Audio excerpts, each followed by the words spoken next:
Hey yo guys, Tally here, how is it going? And today, me, my good friend Chris, who's not in the room right now, are going to tell you our top 5 hero monsters from a casual and a competitive perspective.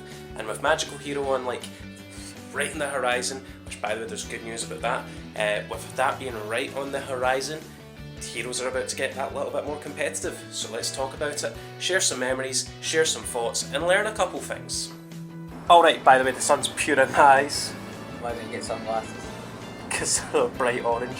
Sorry, I can deal with this. So guys, here's the concept and the competitive player. Chris here is the casual player. We're going to say our top 5 hero monsters, and then we're going to just... that was rude. How rude is that? Car. Anyway, competitive, casual, we're going to go for our top 5 hero monsters and why. Since Chris is the guest on the channel, if you don't know Chris, this is Chris. Hi, best I'm friend Chris. Nice to meet you. So because he's the guest on the channel today, he's going to go first. So let's define casual. You're a fan of GX? Yeah, so a while back, probably a couple of years, I was quite into the game, and it was actually myself that got Lee into it, and he eventually started taking it a bit more seriously. I got up to about Pendulums and then sort of lost sight of it, and I still have all my cards, like to play casually, in particular cards that make me nostalgic, and I was unbeaten back in the day, so now I don't play because then my streak would end. Okay, fire in pal, what's your number 5? So bear in mind, mine are going off nostalgia factors, so I'm going to let you know all now. All 5 of mine will be elemental heroes. Jaden being my favourite character of all time. Growing up with GX, it's just my favourite. So, the one that started it all off, number 5 for me, elemental hero Avian. First card I seen Jaden summon, and I knew from that point on the elemental heroes are going to be something cool. So, yep, number 5 is going to be Avian. That's quite nice and simple. I like it. Fun fact for the people who don't know, I think we talked about this the other night, Avian has a counter trap associated with him. Out of all the cards to give a counter trap, I think it's hilarious that Elemental Hero Avian gets one because it like negates spells and traps, and like you have to have Avian to use. It's basically Avian to use one of the Solemn cards. Yeah. It's hilarious. Okay, let's talk competitive. So my number 5, it's not super competitive right now, but with the release of Magical Hero in like literally a week, I'm going to go with Absolute Zero, because Absolute Zero is an absolute hero. See what I did there? I like it. I'm so proud of that. Like it. Absolute Zero is the water Omni hero that allows you to basically Raigeki the board when it leaves the field. Why is it coming up as a more competitive card? Well, because in Magical Hero you get Elemental Hero Sunrise and Elemental Hero Liquid Soldier that help you get access to your Absolute Zero with no extra effort. All you need to do is get Liquid Soldier in the graveyard, you need to summon Sunrise, and then the rest is pretty much good to go. What you can also do is, because we live in the era of link monsters, is you can link off Absolute Zero for that easy Raigeki, or if you've got Mass Change, it lets you go into Acid, which is an easy Harpy Feathers Duster on your or your opponent's turn. So that's why Absolute Zero to me is my number 5 top hero. I think you've just made it clear why I'm the casual player and you're the competitive. About 30% of that I understood. That's okay. You explained it well though. Thanks. Okay, alright, talking about our number 4s, Chris, you said I don't expect this one or won't expect it, go for it. Well, the reason I think you might not expect it is because obviously you know I'm going for nostalgia factor. I feel like you might have thought I would have placed this higher on the list. So number 4 for me is Elemental Hero Shining Flare Wingman. Oh, what a boy. He's great. Now, reason being, other than the fact that he's just a completely badass looking card, it was the first time I'd witnessed someone use Miracle Fusion and the Elemental Fusion from the grave. I just fell in love with that concept, and he used it, as he always does, to overcome adversity in a duel. So yeah, that was exciting for me, and obviously it was a buffed up version of Wingman who I love, so yeah, win-win for me, well. Fair enough. By the way, same. See, when like the first time I seen Miracle Fusion, I'm like, no way, you can fuse from the graveyard. Like 10-year-old me was absolutely mind blown. It was disgusting. And moving on to the more competitive side of things, for my top 4, I've got a Destiny hero. It's Destiny Hero Dystopia. Exciting. So I think Destiny Hero Dystopia is from Yeah, it's an Arc 5 card, so it's way after your time. Yeah, I'm not familiar with that one. So let me tell you about Destiny Hero Dystopia. It just requires any 2 Destiny Hero monsters to summon, and essentially if its attack is different than its original attack, which is 2800, so it's a beefy Moi, you get to destroy a card on the field, and it's a quick effect, so you can like chain it to certain things as well. It's pretty much a staple in every single modern hero deck. It's an absolute mandatory card because of a card like Destiny Fusion, or Fusion Destiny is what it's called. Essentially just lets you summon a Destiny Hero from your extra deck by using materials in your deck as fusion.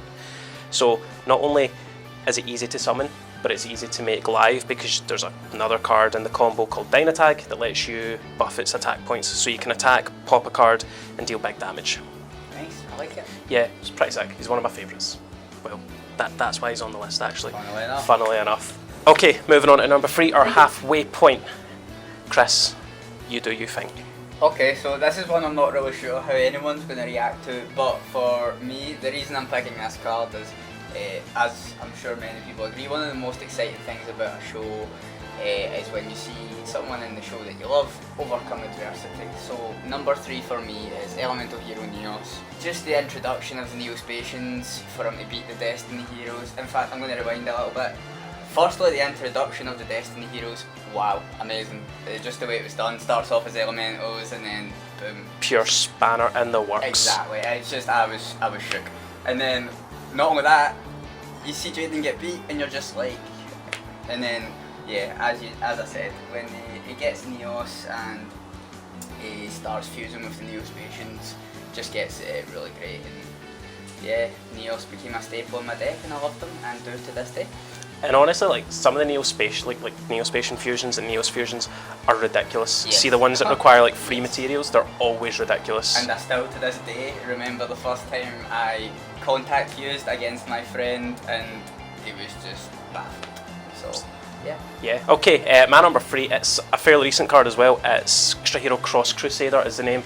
It's actually based off of Destiny Heroes as well. So, Chris, you have the Extra Heroes. They're basically link monsters for heroes, and they're all based off of different things. So you've got one that's based off of the Destiny Heroes. Actually, 2 based off of Destiny Heroes. 1 based off Elemental, and 1 based off Hero at this point.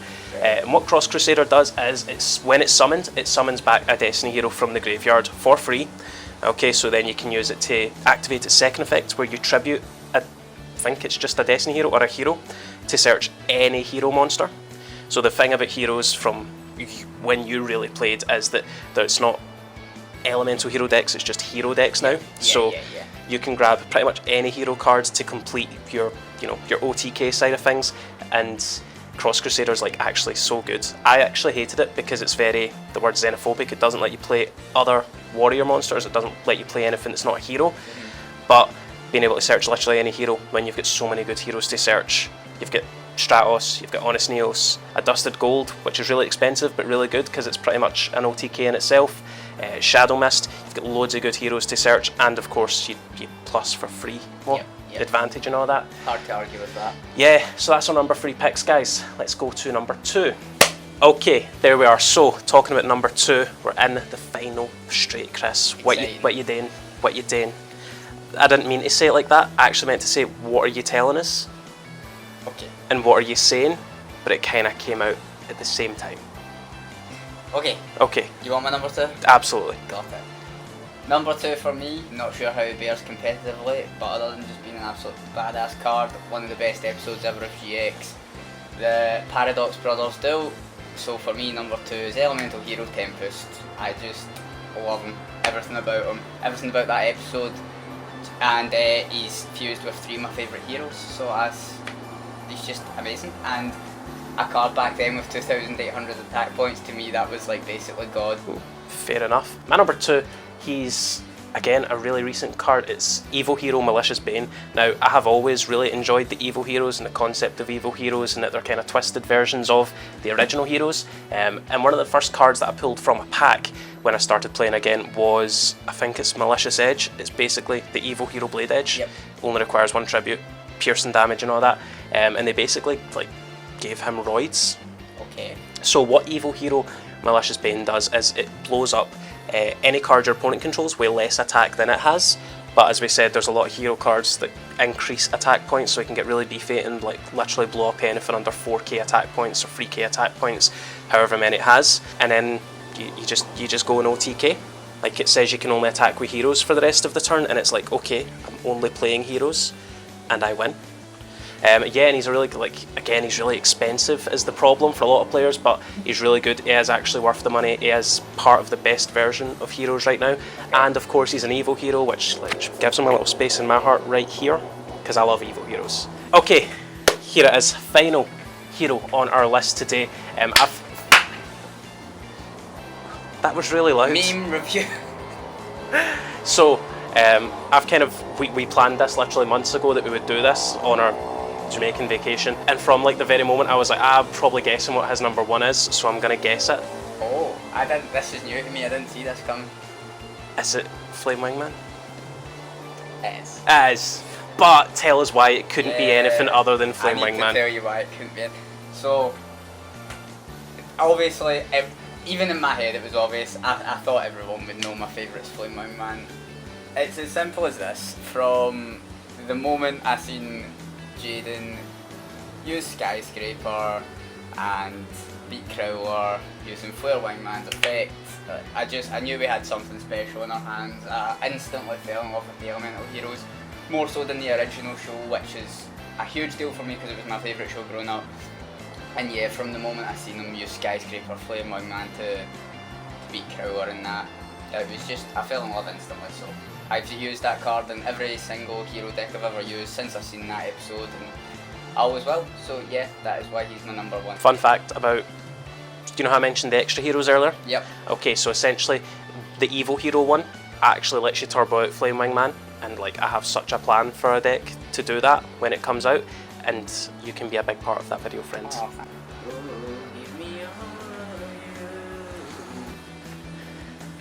Alright, so I didn't know you'd started recording yet. oh. I'm listening. Alright, so for my top 1 out of 5 tally top 5 favourite hero monsters, yes. If you're a competitive player it's kind of fairly obvious it's got to be this card, but Chris, again, this is slightly after your time, so I'm going to tell you about my best friend Masked Hero Darklaw. Okay. So, you guys probably know what Masked Hero Darklaw does, but for Chris, basically any of your opponent's cards that would go to the graveyard while Darklaw's on field get banished. Banished instead, got it. Yep, which is quite a big deal in modern Yu-Gi-Oh! Because the graveyard is very useful for pretty much every high tier deck. Course, yep. So being able to get rid of their graveyard is like, a big thing. yeah, a free win sometimes. I've honestly summoned it, had some people look at it and go, Just game 2. forfeit. Yeah, fair. But it also does another thing, which a lot of people kind of forget sometimes, but it's also very useful. If your opponent adds a card from their deck to their hand, you get to randomly banish a card in their hand. So you're forcing them to kind of actively lose in card advantage, because whenever they try and plus, you just punish them for it, which is really good because plussing's a big deal. If you can control advantage and card advantage over your opponent, then you win the game in a lot of cases. So Darklaw for me is like pretty much the epitome of competitive heroes in Yu-Gi-Oh! It signifies pretty much every competitive version of heroes, because we have went from like decks like Darklaw Turbo since Darklaw came out, to the more modern version, which is more of a one-turn kill like OTK style deck. But Masked Hero Darklaw is always good because the graveyard is always good, and Masked Hero Darklaw will only ever get better with the fact that graveyards are becoming more and more important. Yeah. So guys, that's my favourite top 5, Tally's top 5 heroes. That's Chris's top 5 heroes from a casual and competitive perspective. Let us know down below in the comments what you think of our lists. Who are your favourite hero monsters? That's going to be a fun one to go through. Guys, as always, if you liked it, give it a like, and if you loved it, give it a share and tell everyone you know about Team Tally today. This guy is in Team Tally. But as always, guys, you have been amazing. You've been pretty decent today. Appreciate that. Yeah. I've been Tally and he's been Chris. We will catch you later. Bye.